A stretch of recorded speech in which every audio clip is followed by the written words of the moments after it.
Doctor Kaushal Kishore Jaiswal को icon personality of Bharat award 2025 से नवाजा गया। पटना, बिहार। बिहार की राजधानी पटना के गोला रोड स्थित रीति रिवाज बैंक्वेट हॉल में बिजनेस इन बिहार संस्था द्वारा आयोजित एक कार्यक्रम में प्रसिद्ध पर्यावरणविद, ट्री मैन और वनराखी मूवमेंट के प्रणेता डॉक्टर कौशल किशोर जायसवाल को icon personality of Bharat award 2025 से सम्मानित किया गया। उन्हें ये सम्मान बिहार के पर्यटन मंत्री डॉक्टर राजू सिंह और अभिनेत्री आंचल मुंजाल ने प्रदान किया।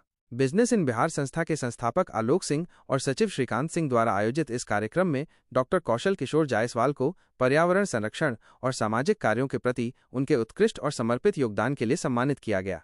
वनराखी मूवमेंट के प्रणेता डॉक्टर कौशल ने अपने पर्यावरण धर्म के पहले मूल मंत्र के अनुसार कार्यक्रम में उपस्थित अतिथियों, विशेष रूप से बॉलीवुड अभिनेत्री आंचल मुंजाल और बिहार के पर्यटन मंत्री डॉक्टर राजू कुमार सिंह का स्वागत कर्नाटक के चंदन और हिमाचल के कपूर का पौधा भेंट कर किया।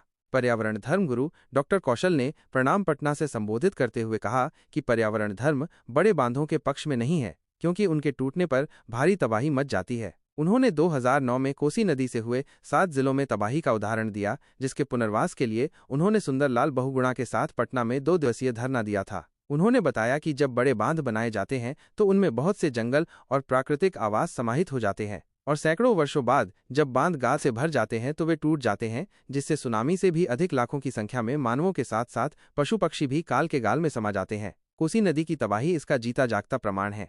इस कार्यक्रम में डाली पंचायत के पूर्व उप मुखिया अफजल अंसारी, रामजी प्रसाद जायसवाल, धर्मदेव यादव, बाबू राम, श्यामदेव पासवान और सत्य सिंह, संतोष प्रजापति जैसे गणमान्य व्यक्ति भी उपस्थित थे।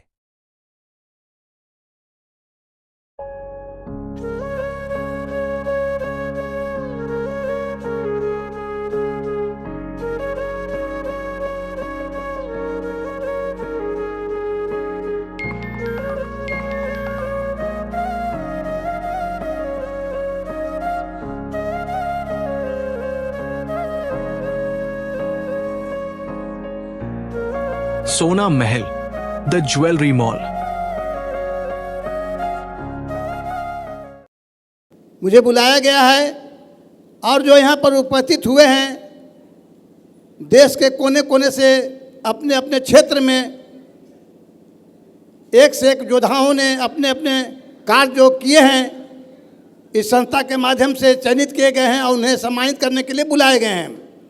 इस आयोजनकर्ता श्रीकांत जी को, उनके साथियों को मैं हार्दिक शुभकामनाएं, बधाई देते हुए मैं बताना चाहता हूं कि हमने जब 1966 में महाअकाल पड़ा, खाने को अन्न नहीं, पीने को पानी नहीं, जल संकट, अन्न संकट उत्पन्न हुआ और कई दिन मैंने भूखा सोया। हमारे गांव में भी सूखा, पूरे देश में अकाल पड़ा था, महाअकाल जिसको कहते हैं। हमारे माता पिताजी बात कर रहे थे ग्रामीणों से कि लगता है कि जंगल कटने से यह अकाल पड़ा है। हमने उस समय 13 साल के थे और हमने सोचा कि कई दिन जो भूखा हमको सोना पड़ा, भविष्य में कभी अन्न संकट और जल संकट पैदा न हो, उसके के लिए हमने जंगल लगाओ जंगल बचाओ अभियान का शुरुआत किया अपने रैती भूमि 8.25 एकड़ से 1967 में। और इस अभियान को हमने लेकर के झारखंड के पलामू जिले के छतरपुर अनुमंडल के ग्राम पंचायत डाली बाजार से शुरुआत किया। आवाज 58 साल बीत गए।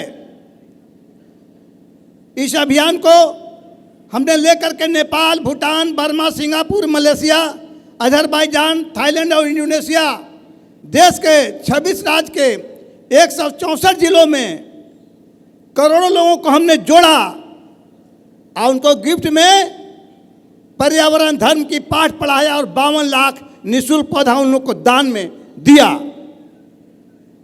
मैं पीछे आना चाहता हूं कि जब 1967 में प्लांटेशन लगाया, 10 साल के बाद माफियाओं द्वारा जब कटने लगा, तो हमने 1977 में पर्यावरण धर्म को अपनाया और उसमें वनराखी मूवमेंट चलाया। यह वनराखी मूवमेंट कौन बनेगा करोड़पति या यूपीएससी के परीक्षा में पूछे जाते हैं मेरे जीवनी से पूछे हुए जुड़े हुए प्रश्न कि बनराखी मूवमेंट किसने चलाया, सुंदरलाल बहुगुणा या कौशल किशोर जायसवाल। मैं आपको बताना चाहता हूं